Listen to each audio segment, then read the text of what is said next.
안녕하십니까. 최동호 집사님 오셨네. 오늘 김경일 집사님 기도, 또 우리 박 간사님 경배와 찬양. 저는 우리 박 간사님 찬양이 참 좋아요. 진짜 좋다. 은혜가 충만해. 그리고 나눔 구역 찬양 참 좋았습니다. 제가 은혜를 많이 받았습니다. 오늘 3부자 시리즈 마지막 선교란 주제로 저는 북한에 대한 하나님의 마음, 저 개인적으로 항상 이 부분이 굉장히 아팠습니다. 북한은 우리와 뗄 수 없는 특수한 관계잖아요. 민족적인 관계, 또 지정학적으로도 그렇고 남북의 대결 상태에서, 그리고 특별히 하나님의 자녀된 입장에서 북한을 생각할 때마다 항상 아프고 수수께끼고 마음이 편하지를 못했습니다. 그런 저에게 이번에 선교란 주제로 말씀을 다시 새롭게 묵상하면서 참 감사드리게 됐는데, 북한에 대한 우리 아버지 되신 하나님의 마음을 좀 더 명확하게 보여주셨습니다. 제가 대단해서 그런 걸 받은 건 아니고, 저에게 보여주신 까닭은 이것을 나누라고 하시는 겁니다. 그런 걸 사역자라고 그래요. 하나님이 쓰시는 통로란 말이죠. 그래서 이 시간에 북한에 대한 우리 아버지 하나님의 마음에 어떤 것인지에 대해서 말씀을 나눌 때 많은 도전이 되셨으면 합니다.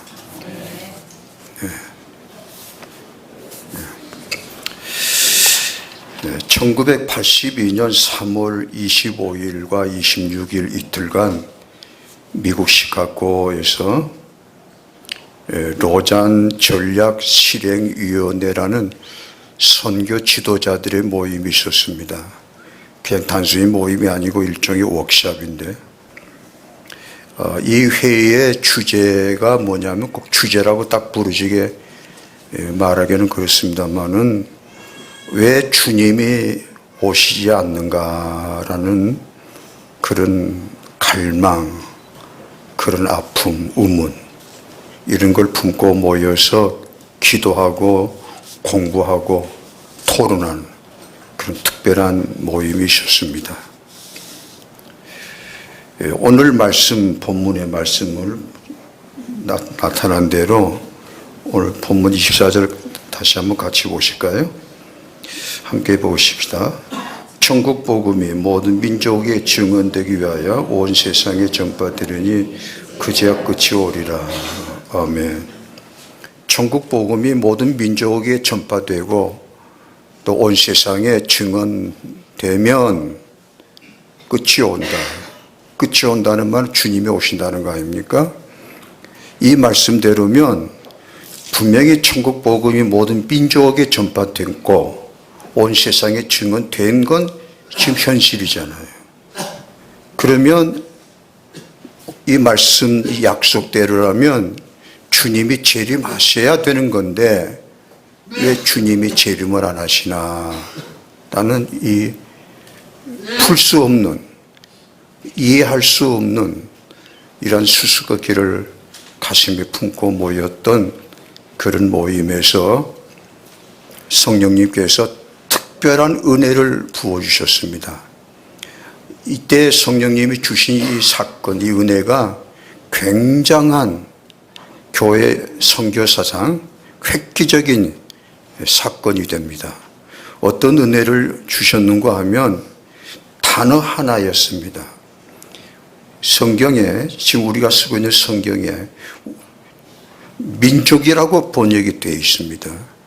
모든 민족이라고 번역된 이 단어의 원어가 에드노스라는 건데, 이 에드노스라고 하는 원어가 민족으로 번역되어서 통상적으로 사용하고 있고, 또 이번에 계기로 해서 성경을 다시 한번 제가 확인할 수 있는 성경을 전부 검색해서 확인해 봤어요.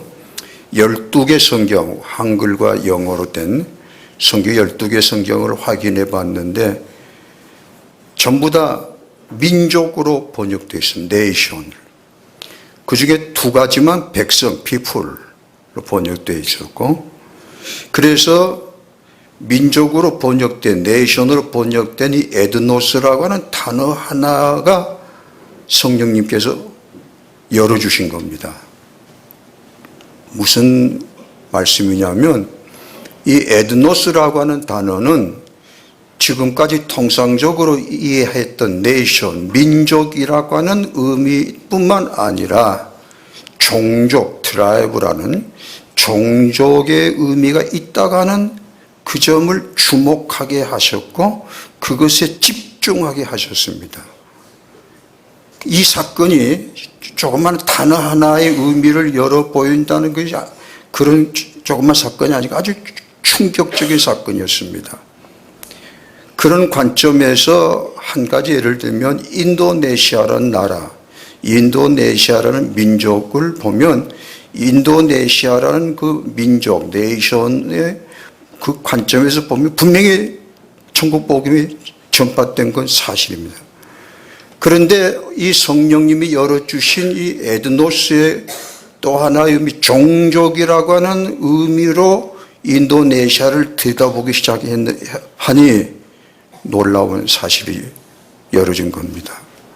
인도네시아라는 한 나라에 종족이 750여 개나 종족이 있는 것이 열어지면서 또 무엇이 보였느냐면 인도네시아라는 한 나라에는 분명히 복음이 들어갔지만 그 안에 잠재된 750여 개의 종족들 태반이 복음이 들어가지 않는 엄청난 사실을 저들이 발견했을 때 큰 충격과 슬픔과 애통이 일어났습니다. 이 선교 지도자들의 무지함과 자만심이 드러나면서 무지하게 통회하게 됐습니다. 이때로부터 소위 우리가 지금 통상적으로 사용하는 미존도 종족이라는 용어가 이때 정립이 됐습니다. 이때 이 미존도 종족이라는 그 개념을 이렇게 정리를 했는데요. 읽어드리겠습니다. 우리가 쓰고 있는 미존도 종족이라는 그 학술적인 의미입니다. 외부의 타 문화의 도움 없이는 자신의 종족에게 속한 남아있는 사람들을 복음화하기에 충분한 믿는 자들과 자원을 가진 토착 공동체, 교회가 없는 종족. 이렇게 개념을 정립하면서 신속하게 온 지구상에 도대체 종족이 민족이 아니고 이제 종족이 얼마나 살고 있는가를 조사하기 시작했습니다. 많이들 울었다고 그래요. 하나님 죄송합니다. 주님 죄송합니다. 그러면서 조사를 했다고 그래요. 그리고 사실 조사한 결과 미존도 종족 선교연대라는 단체가 있는데 여기서 최신 발표한 종족 수입니다. 지금 세계 인구가 71억이고 국가가 242개 국가가 있습니다. 네이션. 이 중에 종족이 16,074개의 종족이 있다는 것. 너무도 많죠. 그리고 이 16,074개 종족 가운데 미존도 종족이 6,918개였습니다. 비율이 43%입니다. 43%나 복음이 들어가지 않았는데 복음이 들어갔다고 자만했던 무지했던 주님 앞에 그 송구한 마음을 가눌 길이 없었습니다. 인구 비율로 따지면 미전도 종족이 20억쯤 되는 거고 28%입니다. 제가 성경 번역 쪽으로 좀 확인을 해봤습니다. 2012년 작년 말 세계 성서공회 연합회에서 발표한 통계인데요. 이 지구상에 모든 종족들이 사용한 언어가 7,105개인데 이 7,105개의 언어 중에 성경이 번역된 언어, 족복음까지 합쳐서요. 족복음이 뭔지 아시죠? 마태복음 딱 하나만 번역되고 요한복음 하나만, 그리고 족복음이라고 그래요. 그런 것까지 포함해서 7,105개 언어 중에 성경이 번역된 언어가 몇 개나 되는가 하면 2,551개, 35%밖에 안 됩니다. 이게 작년 말 현재입니다. 엊그제. 65% 언어가 아직 성경이 없어요. 그리고 이 언어들은 말은 있지만 문자가 없는 언어가 태반입니다. 그러니까 성경을 번역할 길이 없는 겁니다. 그래서 GBT에서는 그런 언어만 있고 문자 없는 종족들에게 성경을 번역해서 줘야 선교가 될 거 아닙니까? 그러니까 가서 문자를 새롭게 만들어줘요. 그래가지고 성경을 이런 이중 작업을 하니까 굉장히 어렵고 어려운 그런 상황에 있습니다. 이때쯤에 이 미전도 종족이 눈에 드러나면서 복음이 들어가지 않는 종족이 43%나 된다는 참 비통한 사실이 드러남과 동시에 또 하나의 놀라운 은혜가 부어집니다. 성령님께서. 이것도 굉장한 사건인데 이 1980년대 미전도 종족들이 드러나면서 동시에 이 지구상의 모든 교회들에게, 한국 교회만이 아닙니다. 미국, 영국, 독일 등등 모든 교회 안에 일어난 획기적인 사건이 하나 있게 되는데 어떤 사건이냐면 평신도 선교운동이라고 하는 사건입니다. 이것이 굉장한 의미 있는 것입니다. 지금까지 2000년 동안 선교는 안수받은 교역자, 목사들 중심으로 선교가 진행이 됐습니다. 그런데 이 1980년대 미전도 종족이 드러남과 동시에 온 교회 안에 동시다발적으로 평신도들이 신학교 다니지 않고 안수 안 받은 평신도들이 이상하게 다 마음이 울렁울렁 하는 겁니다. 너도 나도 자비랑으로 복음을 들고 산지사방으로 흩어져 미전독들에게 나가는 그런 이상한 사건이 일어나게 됩니다. 그게 1980년대입니다. 이 사건을 놓고 왜 이런 이상한 선교운동이 일어나느냐에 대해서 또 선교학자들이 들여다보고 기도하고 하는 가운데 그 비밀이 열리는데, 주님 오실 때는 딱 정해져 있잖아요. 연울시. 주님 오실 때는 정해져 있고 아직도 복음이 들어가지 않는 종족들이 보니 43%나 많고, 이들에게 복음이 빨리빨리 들어가야 주님 오실 때 시간이 맞추는데 안수받은 목사들 중심으로는 감당할 길이 없는 거예요. 그래서 성령님이 일으키신 운동이 바로 평신도들을 불러내신 겁니다. 아멘을 하셔야 할 텐데. 엄청난 사건입니다. 왜 집사님들이, 권사님들이, 장로님들이 나가냐, 그게 1980년부터 그랬어요. 그게 우리 한국만이 아닙니다.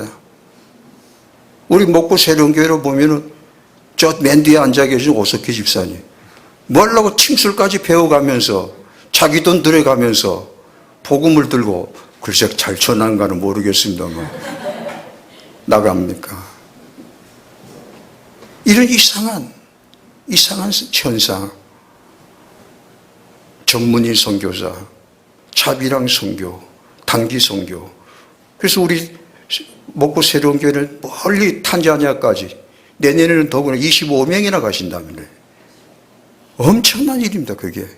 자기 돈 몇백만 원 들어가면서. 이 운동이 사람의 마음에서 나온 게 아니고 성령님의 역사이시다. 주님 오실 때를 대비하는 역사이시다. 한편으로는 미전도 종족이 이렇게 많다는 안타까운 사실을 보여주시면서 이 미전도 종족들에게 복음을 전하니 목사들 갖고는 되지 않으니 우리 이은석 간사도 그래서 부르신 거지. 하나님께서는 평신도들을 동원해서 복음을 전하게 하시는 이 하나님의 큰 은혜를 지금 우리들 시대, 지금 우리 상황에서 일어나고 있는 것입니다.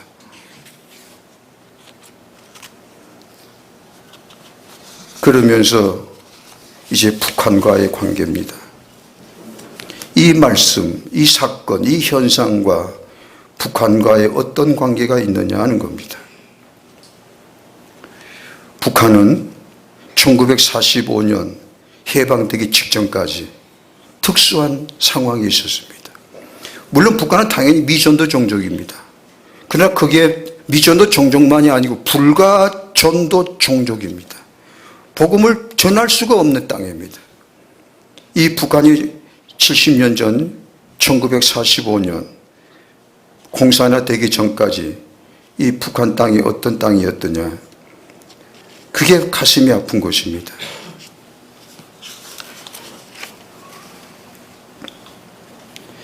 북한은 1907년 평양 대부흥이라고 하는 놀라운 사건이 일어났던 땅입니다. 그리고 1945년 해방 공산화되기 전에 북한 전역에 2723개의 교회가 있었습니다. 이 숫자가 단순하게 별로 의미가 없게 들려요. 그러나 어떤 의미에 조금 말씀드리면 그때 남북한 합쳐서 교회들의 숫자 중에 북한이 3분의 2가 있었습니다. 그리고 평양은 동방의 예루살렘이라고 했는데 평양에만 283개의 교회가 있었습니다.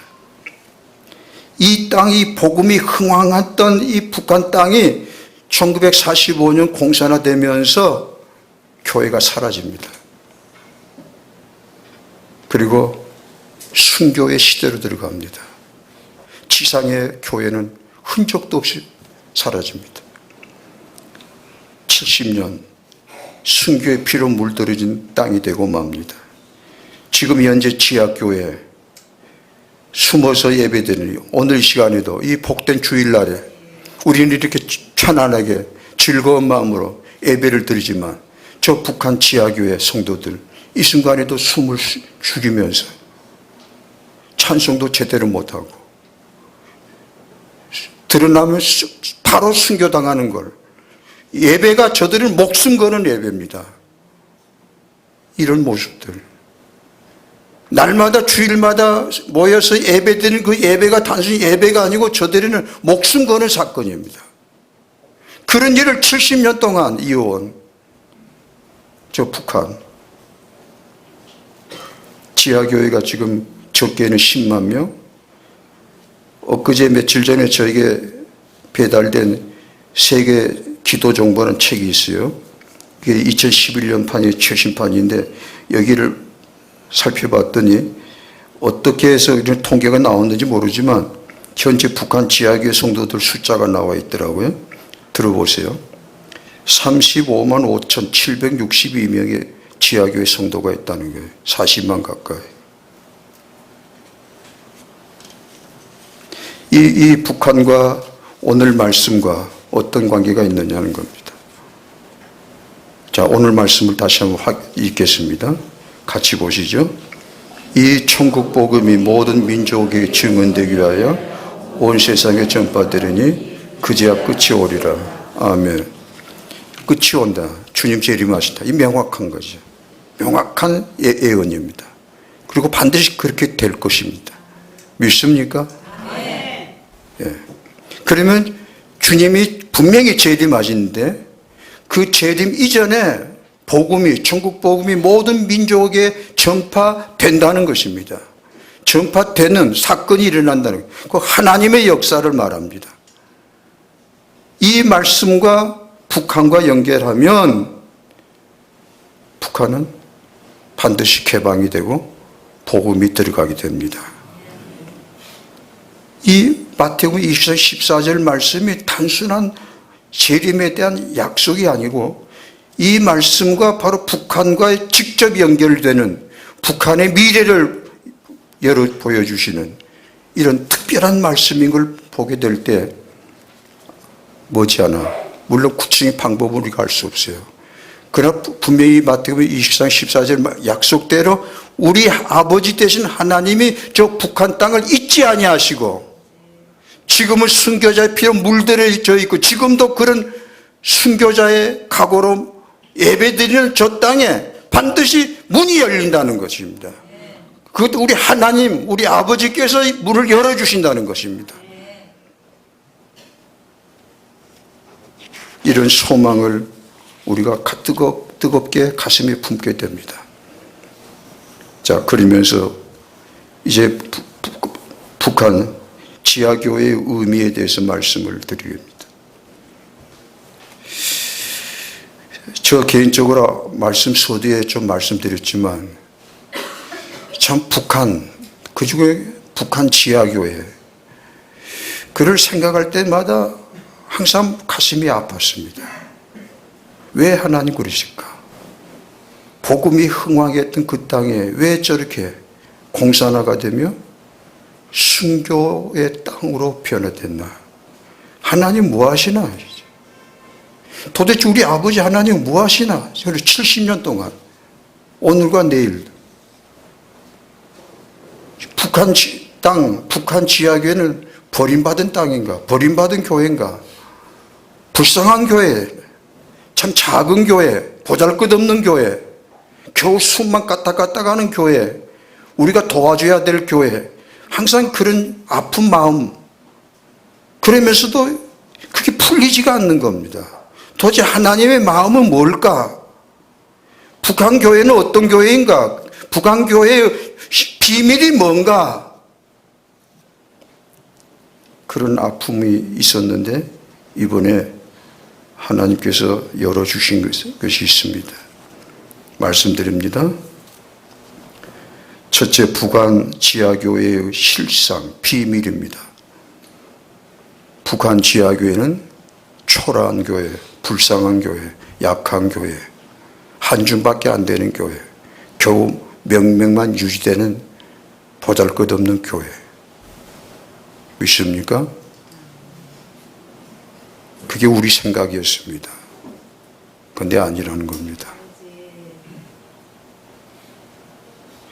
70년 동안 순교의 피가 흐르고 지금도 순교의 각오로 이 시간에도 그 어딘가 동굴에서 지하에서 이 시간도 예배드리는 40만 명의 북한 지하교회 성도들, 그 교회, 이 교회는 하나님이 보실 때는 우리 아버지 대신, 우리가 아버지라 부르고 아까 찬송도 우리 왕으로, 우리가 왕이라고 부르는 우리 주님이 보시는 북한 교회의 비밀, 북한 교회의 실상은 뭐냐? 우리 마음이 아니고, 우리 눈이 아니고, 우리 생각이 아니고 하나님의 마음, 하나님의 눈으로 보시는 북한 교회, 그걸 보여주시더라고요. 이 지구상 어느 나라, 어느 민족에 있는 수천 명, 수만 명이 모이는 교세를 자랑하는 떵떵거리는 그런 교회뿐만 아니라 이 지구상의 온갖 교회를 다 통틀어서 우리 아버지 되신 하나님, 우리 왕 되신 주 그리스도께서 보시는 북한의 지하교회는 모든 교회보다 가장 존귀한 교회다. 가장 영광스러운 교회다. 그 중에 또 하나 제 가슴을 아프게 하고 뜨겁게 하는 게 뭐냐면 순도, 100% 순도의 교회다. 누가 지하교회 성도로 들어갑니까? 우리같이 그냥 가라지도 쭉정이도 있는 교회가 아닙니다. 다 털어놓쳤어. 순교의 피를 통과해야 되기 때문에 북한 지하교회만은 순도 100% 알곡의 교회구나. 그리고 교회는 하나님이 다 사랑하시지, 피로 값주고 사시, 다 하나님의 가슴에 안겨져 있는 하나님 지극히 사랑하는 거예요. 우리 먹고 새로운 게 하나님 지극히 사랑하십니다. 여러분이 찬양할 때 저는 환상 아닌 환상을 봤어요. 주님의 전능하신 팔이 사랑하는 종을 딱 머리를 덮고 있었습니다. 여러분은 목사님 말이에요. 그리고 목사님만이 아니라 여러분 한 분 한 분, 박간사, 김경일 집사, 양권사, 하나님의 전능하신 팔이 머리 위에 얹어져 있었습니다. 우리를 그렇게 불쌍히 보신다는 겁니다. 사랑하신다는 겁니다. 그런 우리 하나님께서 북한교회는 가슴에 품는 정도가 아니고 하나님의 심장 안에 있다는 겁니다. 하나님이 너무너무 뜨겁게 사랑하시는 교회라는 겁니다. 그런 하나님의 사랑 때문에 70년의 장구한 시간 순교의 피를 흘려가면서 믿음을 지킬 수가 있었고 예배를 드릴 수가 있는 교회, 특별한 교회다. 불쌍한 교회가 아니라는 겁니다. 또 하나, 북한이 개방되는 의미입니다. 북한은 분명히 개방됩니다. 북한이 개방되면 분명히 선교하게 됩니다. 그런데 북한이 개방되면 단순히 복음이 들어간다는 의미가 아니다는 것이에요. 무슨 의미냐? 또 두 가지를 열어주셨는데, 하나는 북한이 개방되고 복음이 들어가면서 신앙의 자유가 열리게 되면 70년 동안 선교의 피를 흘리면서 믿음을 지킨 지하교회가 지상으로 올라오게 됩니다. 동시에 북한의 지하교회가 지상으로 올라오면서 북한 전역이 성령의 불덩이로 뒤집어지고 맙니다. 그게 북한 지하교회의 에너지입니다. 여러분은 목사님이 일부 예배 때 에너지라고 표현합니다. 그래서 나도 그게 좋게 들려서 북한 지하교회 안에 저축된 에너지, 순교의 피로 저축된 그 에너지, 영역이 드디어 지상으로 올라오면서 폭발하게 되면 북한 전역이 순식간에 복음화됩니다. 이것이 지하교회의 능력입니다. 우리 남한 교회가 올라가서 뭐 교회 세운 줄 압니까? 아니, 우리 할 일 하나도 없어요. 그저 돈 싸가지고 건물 세워주는 일밖에 못합니다. 그뿐이 아니고 요한계시록 19장 7절 8절을 보면 주님이 재림하시 직전에 어린 양 신부 교회가 어린 양 혼인잔치에 들어갈 준비를 한다. 세마포를 입는다는 말씀이 나옵니다. 무슨 말이냐면 주님이 재림하시기 직전에 이 지구상, 이 글로벌 지구상 온 교회 안에 마지막 부흥, 마지막 교회를 깨끗게 하는 그런 개혁과 부흥이 일어난다는 겁니다. 주님 오시기 직전에 어린 양 준비해 화장해야 되는 거니까. 이때 이 엄청난 영광스러운 순간에 이 지구상의 온 교회를 흔들고 애통하며 회개하며 부흥케 하는, 새롭게 하는 이 엄청난 마지막 사건의 주역으로 쓰임받는 사람들이 누구냐? 북한 지하교회다. 그 애는 없어요. 주역으로 쓰임받을 수가 없어요. 준비가 안 됐어요. 뭐 우리가 할 줄 압니까? 왜입니까? 북한 지하교회는 70년 동안 피를 흘리며 예배드린 교회입니다. 저들의 찬송은 보통 찬송이 아닙니다.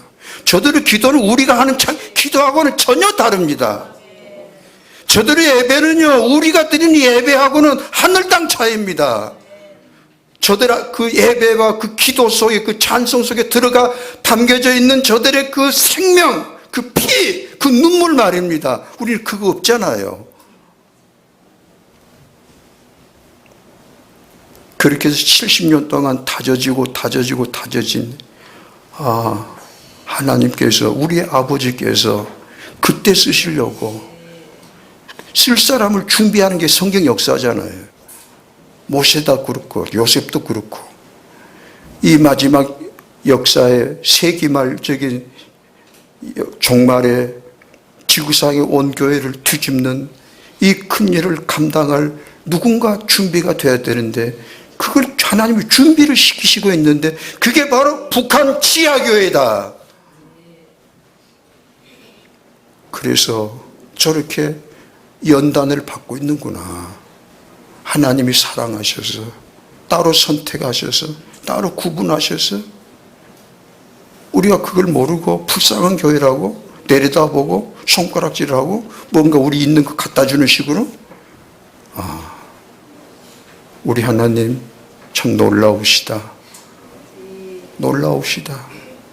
그렇게 하셨구나. 그게 성경 역사였는데 이게 북한 지하교회의 비밀이었구나. 할렐루야. 제 가슴이 열렸어. 이제는 기도가 새로운 기도가 나가더라고요. 그럼 마지막 우리가 할 일이 뭐냐에 대해서 말씀을 짧게 드리겠습니다. 첫째는 오늘 말씀 마태복음 24장 14절 이 말씀과 북한을 꽉 묶어서 북한이 이 말씀대로 이 언약대로 개방이 되고 복음이 되고 신앙의 자유가 되면서 북한이 복음화되며 세계 부흥의 주역으로 쓰인다 이 약속의 말씀을 우리가 믿고 우리가 잡고 선포해야 됩니다. 이게 우리에게 주어진 의무입니다. 이제 먹고 새로운 교회도 오늘부터 기도하실 때마다 꼭 그렇게 이 말씀을 선포하시기 바랍니다. 두 번째, 북한까지 가기 전에 이미 우리 곁에 북한 사람들, 탈북자들, 세터민들이 하나둘 나타납니다. 아유레이드라는 영화를 보신다면서요? 저도 기회가 있으면 보려고 합니다만 그 아유레이드의 그 영화의 그 중심된 내용이 뭐냐면 우리가 북한을 품는다, 북한을 선교한다.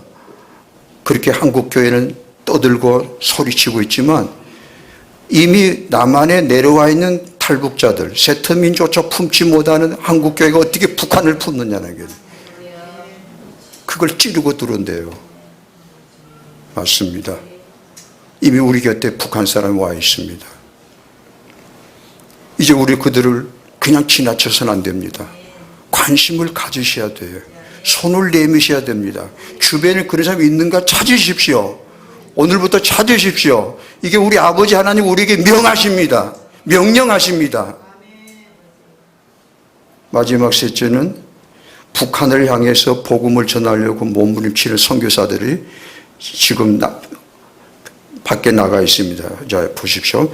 북한을 중심해서 북한에 어떤 복음을 전해보려고 우리 선교사들이 나가 있는데 목사님들, 평신도 선교사들이요. 하나는 단동입니다. 신의주 건너편. 단동에 나가 거기서 있고 또 하나는 연변입니다. 연변. 그리고 또 하나는 조금 떨어진 곳에 연해주. 우리 목구 세령교도 다녀오셨잖아요. 연해주. 이 세 군데가 왜 있냐면 이 세 군데 북한 사람을 만날 수 있는 관문이 됩니다. 그게 북한 사람들이 출입을 해요. 이번에 연해주 가보니까 북한 사람, 연해주 가니까 러시아 사람만 있는 게 아니라 고려인들이 있고 그리고 조선인들이 있고 또 하나는 북한 사람들이 노동자들, 북한 노동자들이 거기 많이 들어오더라고요. 수천 명씩. 바로 그들에게 복음을 전하기 위해서 그렇게 선교사님들이 그 먼 땅까지 가서 일을 하는데 이번에 그 사역지, 실제 현재 사역지 가보니까 숨이 턱턱 막혀요. 차로 2시간, 3시간 걸리는 거예요. 먼지를 뚫고 사막 같은 데 들어가요. 여기를 뭐하러 오냐니까 여기 복음을 전한대. 참 우리들 너무 참 편하게 살고 있다. 신앙생활을 엔조이하고 있구나. 물론 기뻐하고 즐거워해야 되지만 우리의 신앙은 뭔가 즐기는 편안하게 죄송합니다. 그런 우리들 모습이 좀 있지 않을까. 저들은 목숨 걸고 하고 있는데 그래서 도전을 좀 받고 우리를 새롭게 우리 자신부터 신앙생활을 다시 정립을 하고 정말로 형제자매 여러분 우리 아버지 우리 왕 우리의 생명을 다해서 찬양하실 분인 줄 믿습니다. 그렇게 목소리만 크게 해서 하지 말고 내 삶 전체를 들여서 진정으로 아버지를 영화롭게 하고 주님을 경배하는 그런 신앙으로 회복되시기를 축원합니다. 제가 간증문까지 준비했는데 그냥 넘어갈까 합니다. 읽을까? 시간이 좀 가도? 목사님이 허락해야 돼.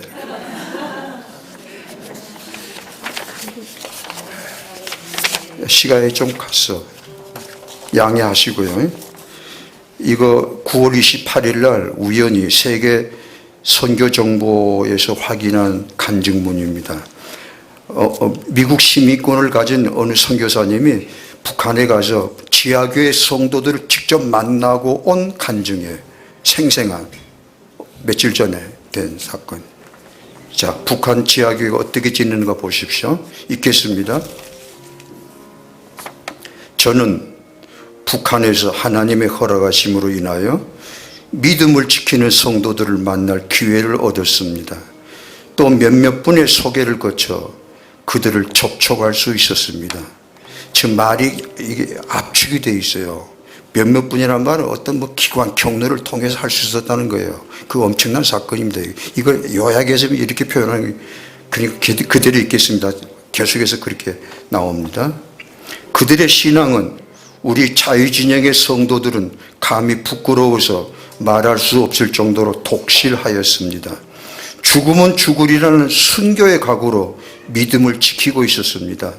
하늘나라의 광채를 가진 그들의 얼굴은 이미 이 땅 사람의 얼굴이 아니었습니다. 그들은 양식이 없어도 산에 올라가거나 들에 나가 기도한다고 했습니다. 아침에 출근하기 전에 기도하고 낮에 12시가 되면 각자 일터에서 그리고 학습장에서 눈을 감고 기도하는 것이 아니라 그냥 하늘을 바라다보며 마음속으로 기도하고. 왜 그럴까요? 드러나니까, 체포되니까. 저녁에 퇴근하고 식사 후에도 기도한다고 했습니다. 그들의 이세는 이제 청장년이 되었습니다. 그들 가운데는 찬송가를 300곡은 좋게 알고 있다고 했으며 그것도 3, 4절까지 외우는 것이 많다고 했습니다. 그들은 자녀들을 양육하면서 하나하나 가르친 것이었습니다. 왜냐하면 찬송가를 구할 수 없기에 외우지 않으면 안 되었다고 했습니다. 성경도 물론 귀했습니다.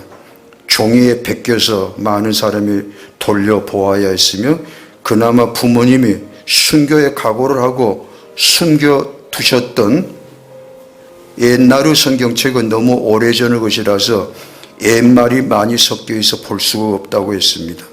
식구들이 돌아가면서 성경을 읽을 때 다른 식구들은 교대로 밖에서 보초를 서야 한다고 합니다. 한 가정이 어려움에 처해 숙청을 당하게 되면 5, 60리 먼 길을 걸어 다른 사람에게 기도 제목을 나누어 합심하여 기도하면 하나님께서 응답하여 주신다고 했습니다. 그렇기 때문에 역사하시는 하나님을 믿으며 남한의 성도들이 자기들을 맞아줄 것을 기대하며 살고 있습니다. 그곳 성도들은 믿지 않은 사람들과는 결혼을 하지 않는다고 했습니다. 지하 성도들은 한 사람의 불신앙인이라도 들어서면 지하교회 전체가 무너지기 때문에 절대적으로 믿지 않는 자들과는 결혼을 하지 않습니다. 신자들끼리 결혼을 하면서 선을 보는 것도 아니고 어느 집 어느 성도의 가정 누구의 손주 손녀 정도로 소개할 뿐 그의 얼굴도 보지 않고 그가 불구자일지라도 마음에 들지 않더라도 결혼합니다. 그러니까 지하교회 성도들은 다 친척이고 사돈입니다. 믿는 성도들 가운데는 고급 당원들도 있고 정치가도 있고 또 기술자도 많습니다. 그리고 대학 교수도 많습니다. 그들은 믿음 안에서 한 지체인 성도들에게 자신들의 배급품들을 나누어 줍니다. 그들은 당원이기에 사회 혜택이 많습니다. 고급 당원들이 단복이라고 하는 나이론 추리닝을 아주 귀히 여기는 옷으로서 자신이나 자식들에게 입히기보다는 믿는 형제들에게 먼저 나누어 준다고 합니다. 그들은 또 11조를 모릅니다. 적게 하면 10의 2조, 그 다음으로 10의 5조를 하는 사람을 많이 보았습니다. 돈으로 내는 것이 아니었습니다. 자기 집 앞에 땅콩 심은 것, 감자 등 이런 것들을 없는 사람에게 나눠 보내어 줍니다.